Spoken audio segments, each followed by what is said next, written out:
আমার চোখে পড়ে নাই কোনো ধরনের কোনো সমস্যা, ঢাকা থেকে আসতে পারতেছে না, এই যানজট, এই নৌকাডুবি, এই যানজটের কারণে মানুষ তার বাড়িতে আসতে পারতেছে না, বিভিন্ন সমস্যা।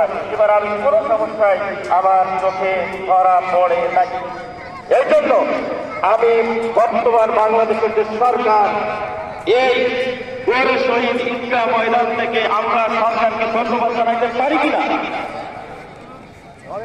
আমি আমার বক্তব্য সংক্ষেপ করলাম। লোক এবার হইব, লোক হইব। তোর ক্যামেরা তো একবারে নাই মনে হইতাছে। দেখ আমার ক্যামেরা দেখছি, দিনের রাত্রেও দিনের মতো ক্লিয়ার হবে। চালাই শেয়ারে নিস, তোর ইমো নাম্বারটা দিস। যেমন আমি রমজান মাসে সমস্ত খারাপ কাজ থেকে বিরত ছিলাম, এই রমজানের পরেও যেন সমস্ত খারাপ কাজ থেকে বিরত থাকি।